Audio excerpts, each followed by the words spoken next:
Salut à toutes et à tous et bienvenue dans cette nouvelle vidéo. Aujourd'hui, deux compétiteurs ultimes vont s'affronter. À ma droite, ChatGPT. Et là, tu mets au montage un truc, ouais, tout, ChatGPT, un public en folie, un truc de ouf, ok?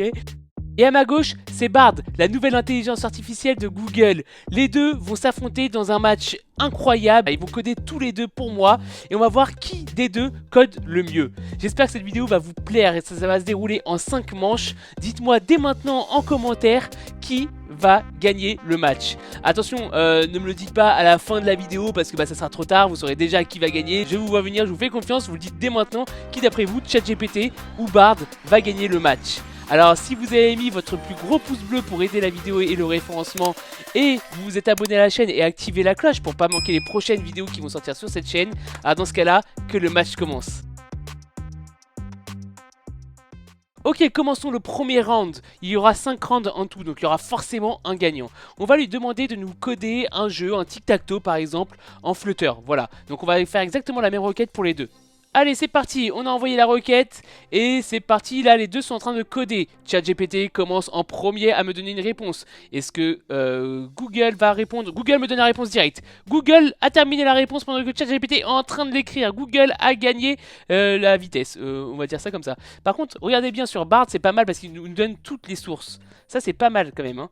Donc ce qu'on va faire c'est qu'on va copier le code de Google, voilà, et on va copier le code de ChatGPT et on va l'exécuter pour voir lequel fonctionne le mieux. Ok, on y est avec la version de Google, voilà ce que ça donne. Donc on va jouer, là ça me met une croix, là ça me met un rond, là ça me met une croix, là ça met un rond, là ça met une croix. On va voir s'il détecte la fin de la partie. Il détecte la fin de la partie. X gagne. X gagne? Bah non, c'est les ronds qui ont gagné. Bah non, c'est les ronds qui ont gagné Google. C'est les ronds qui ont gagné. Qu'est-ce qu'il me raconte lui? Play again. Ah, play again ne marche... Oula. Bon alors, on peut faire une partie, mais le play again ne marche pas, hein. Bon, les algos, il faut les revoir, ça marche pas de ouf. On va tester maintenant la version de ChatGPT. Ok, on est sur la version Flutter. Alors bon, on a un truc qui est pas géré, là, on voit que du coup ça dépasse l'écran. C'est pas très grave. Est-ce que je peux la resizer? Voilà, je vais la resizer, on va la mettre comme ça. Hop, on va jouer, on fait X, rond, X, allez, c'est parti, on va voir qui va gagner. Qu'est-ce que je vais faire? Je vais faire en diagonale, voilà, les X vont gagner. X win. Lui, il a gagné par contre. Lui, ChatGPT, là, on est good. On est good. Si je fais reset game cette fois-ci, eh ben on est pas mal. Bah écoutez, ChatGPT, il est good.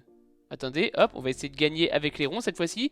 Les ronds gagnent. Et ben ChatGPT m'a fourni le meilleur code aujourd'hui sur un jeu de tic-tac-toe. Voilà, en tous les cas, il fonctionne beaucoup mieux que Bard. Donc, premier point pour ChatGPT. Pour ce deuxième match, on va faire quelque chose de très simple. On va lui demander d'écrire un algorithme dans lequel on va lui passer une phrase et il va devoir chercher le nombre d'occurrences d'un mot. Voilà.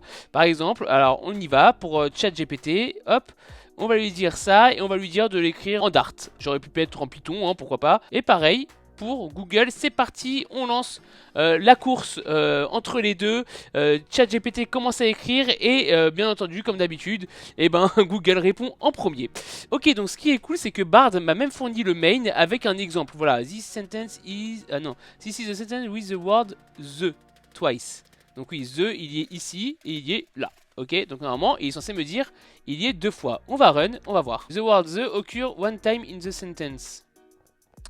Attends. Bard, on a un problème toi et moi. Allô, Bard, on a un petit souci toi et moi. Là, c'est toi qui me donne l'exemple, ok. et puis, ça marche pas. The word, alors attendez, je regarde un petit peu. Sentence, si c'est moi qui ai mal compris le truc, hein, mais je crois pas, hein. The word the occur, machin, times in the sentence. Et ben, ça marche pas. Ça marche pas du tout. Le but c'est pas de corriger leur algo, on va tester tout de suite celui de ChatGPT pour voir s'il a la bonne réponse. On va remplacer juste ce truc là, on va garder le même main. On va run, on va voir ce que ça donne. ChatGPT me donne exactement la même chose. Ah mais vous savez ce qui se passe, je le sais exactement, le problème des deux en fait. Le problème des deux c'est qu'on split sur un espace. Et donc du coup, the, il n'y est pas deux fois, il est qu'une seule fois parce que là le mot c'est guillemets the. Par contre si là j'enlève les guillemets, à mon avis... Run, il va voir qu'il y est deux fois, exactement, voilà. Donc c'était à cause des guillemets bien sûr. Et celui de Bard à mon avis c'est exactement le même problème. On va retester Bard, voilà, il fait avec des espaces en fait. Donc du coup si je fais ça, et je fais run, il va aussi m'afficher 2. Ok, donc là, les deux en fait fonctionnent exactement de la même manière, c'est exactement le même algorithme.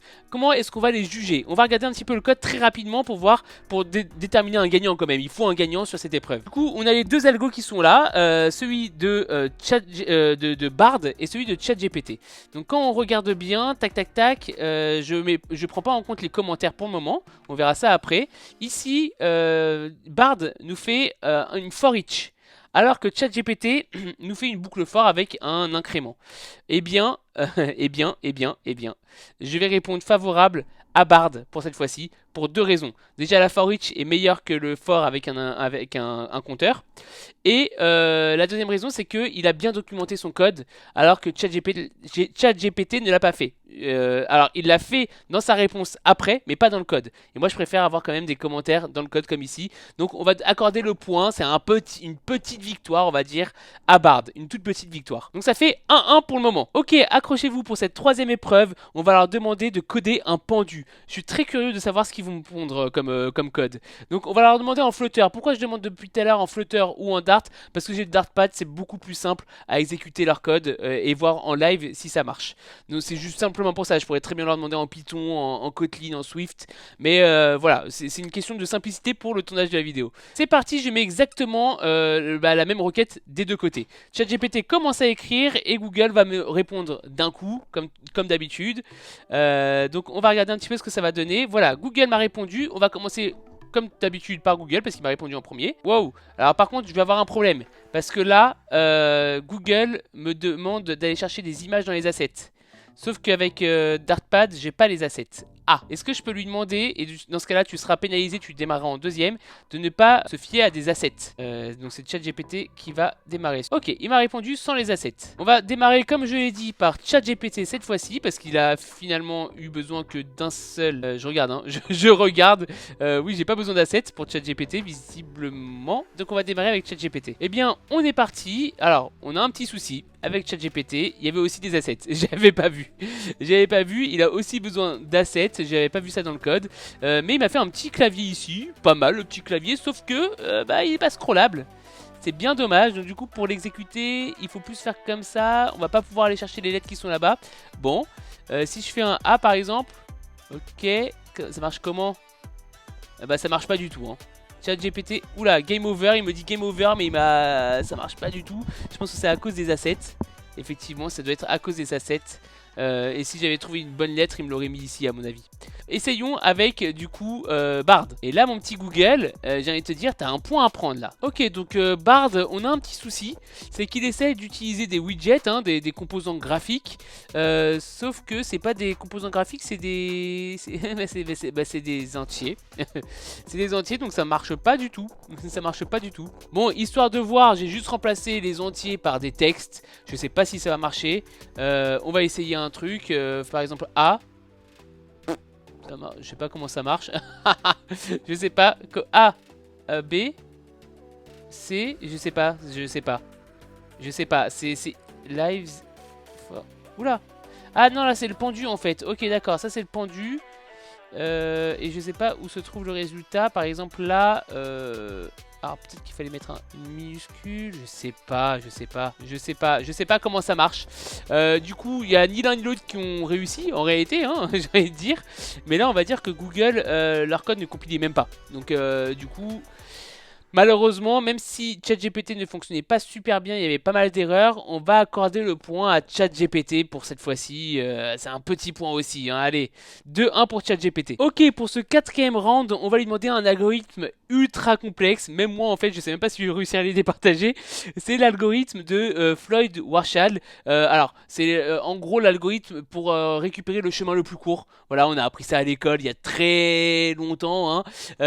Mais on va essayer de leur demander aux deux de le coder et de me donner un exemple. Voilà, on verra, on va essayer de trouver du coup qui a raison. Ça va pas être évident, mais on va regarder tout ça. Ok, c'est parti. J'ai écrit voilà un vrai prompt hein, qui explique ce que fait l'algorithme, etc. Voilà, quel algorithme je veux et je leur demanderai s'ils me le donnent pas un exemple. Donc ChatGPT est parti.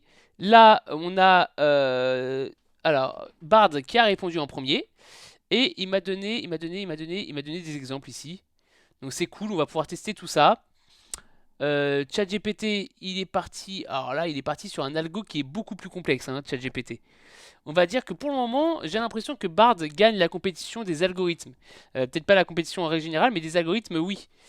On va tester ces deux-là. Ok, on y est avec l'algorithme de Bard. Donc je lui ai demandé un main, comme ça ce sera plus simple. C'est parti, on l'exécute. Et là, il m'a répondu quelque chose. Il m'a répondu quelque chose. En tout cas, ça c'est sûr. La question est, est-ce que les deux répondent la même chose? Donc je vais copier la réponse ici et je vais demander à ChatGPT son algorithme et l'exécuter. Ok, exécutons celle de ChatGPT. Alors c'est une approche un peu différente parce que ça retourne quelque chose alors que l'autre ça modifie la liste. Donc du coup, on va regarder ça tout de suite. On a la réponse qui est juste là, on va la comparer avec l'autre. Alors je ne sais pas si vous arrivez à bien voir, j'ai mis les deux et puis on voit que le résultat est exactement le même. Donc encore une fois, il va falloir choisir entre les deux algorithmes. Donc j'ai mis celui de Bard juste là et celui de ChatGPT juste en dessous. A l'inverse de la dernière fois, et ben là ChatGPT m'a mis des commentaires. Ok, alors que Bard pas du tout. En revanche, quand on regarde bien, le plus performant c'est celui de Bard. Hein. Et ouais, parce que là j'ai double boucle fort et là j'ai triple boucle forte pour ChatGPT. Donc ça fait 5 forts. Alors que Bard, il a que 3 boucles. Et j'ai bien peur que du coup pour le même résultat, eh bien Bard remporte la partie, encore une fois, sur l'algorithmie. Donc on a 2-2. Donc ChatGPT a remporté 2 points pour les jeux et Bard a remporté 2 points. Wow. Et Bard a remporté 2 points sur l'algorithmie. Et la dernière épreuve, ça sera un jeu. Ok, pour cette dernière épreuve, je vais leur demander de coder un memory. Voilà, tout simplement, un jeu memory. Un truc le plus simple possible, je vais leur demander. Et on va voir qui va remporter ce match, parce que pour le moment, c'est ex-aequo. Le suspense est à son comble. Ok, c'est parti. J'aurais demandé la même chose aux deux. J'aurais demandé un memory, mais ne pas utiliser d'image, parce qu'à chaque fois, on galère un peu avec les images. Mais voilà, des numéros. Voilà, tout simplement, il faut juste trouver les mêmes numéros à droite à gauche. Bard a répondu. Il a répondu assez vite. On va espérer cette fois-ci que ça va marcher. C'est parti, on teste Bard. Ok, je viens de lancer Bard. Voilà le résultat. Je sais pas quoi penser pour le moment. On va essayer. On va faire 1. Si je clique dessus. 6, 10. Il se passe rien du tout quand je clique dessus. Bard, ça sent mauvais pour toi. Ça va barder. Ça va barder. Elle est bonne celle-là. Ça va barder. Memory Game. Écoute, Bard. Non. Je suis désolé. Mais là. Is face up, pourtant il a bien codé le truc, j'ai l'impression. Mais ça marche pas, hein. Écoute, le clic ne fonctionne pas. Le clic ne marche pas du tout. Écoutez, je vais pas débugger leur code, c'est pas mon but, d'accord. Mais je pense qu'il manque quelque chose, et je vois bien qu'il manque quelque chose parce que quand je regarde is face up, on le change, mais on l'utilise jamais dans le code. Donc c'est dommage. On va essayer ChatGPT tout de suite. Ok, on y est avec le code de ChatGPT cette fois-ci. Hop, on va essayer, c'est joli, hein. Et ben là ça marche, là ça marche. Ok, ça a l'air de marcher. Je suis pas très fort, mais ça a l'air de fonctionner quand même plutôt bien. 10 c'était pas là? Non, c'était là. 10 ça marche. Et ben non, mais 10 c'est bon. Mais pourquoi il me l'a caché le 10? Alors il a bien gardé là, mais il l'a caché là. Alors contrairement à Bard, le jeu fonctionne. Voilà, les cartes se retournent, ça c'est cool. En revanche, on voit bien qu'il y a un petit bug, c'est que le deuxième 10 n'est pas resté retourné. Mais du coup, le jeu fonctionne quand même. Voilà, je sais pas si à la fin de la partie, parce que j'ai vraiment la flemme d'y aller jusqu'à la fin. Mais ChatGPT, il marque un point hein, pour le coup. Il marque un bon point même, hein, parce que là ça marche quand même vachement bien. Ok, donc c'est une petite victoire pour ChatGPT quand même, hein, faut pas se mentir, 3-2, mais il y a quand même des choses à retenir. Bard, pour le coup, sur les algorithmes, il a gagné tous ses matchs. Voilà, tous les matchs algorithmes ont été gagnés par Bard. Et tous les matchs jeux ont été gagnés par ChatGPT. Donc je ne savais pas du tout que ChatGPT était meilleur sur les jeux que sur les algos, etc. Hein. J'ai vraiment écrit la vidéo avant et voilà, j'ai joué le match. Peut-être que s'il y avait plus d'algos, Bard aurait gagné le match. Donc on va dire que c'est une petite victoire pour ChatGPT. Et Bard est vraiment très très bon sur les algorithmes. Pour le coup, vous pouvez lui faire confiance. Donc en réalité, on a vraiment deux gagnants, hein, ça dépendait vraiment des prompts. Dites-moi en commentaire ce que vous en pensez. Si vous voulez un deuxième épisode d'ailleurs avec d'autres IA ou les mêmes IA d'ailleurs, mais avec d'autres langages, etc. N'hésitez surtout pas à me le dire en commentaire. Moi j'ai adoré faire cette vidéo. N'oubliez surtout pas aussi de vous abonner à la chaîne et d'activer la cloche. Ça soutient énormément la chaîne. Ça me donne beaucoup de motivation pour faire des nouvelles vidéos. Donc n'hésitez surtout pas à à le faire, comme ça en plus de ça vous manquerez aucune des prochaines vidéos. N'oubliez pas aussi le pouce bleu si la vidéo vous a plu, forcément, hein, ça marche comme ça YouTube. Moi j'ai très hâte de vous retrouver pour des prochaines vidéos. Allez, je vous dis à très vite, ciao ciao.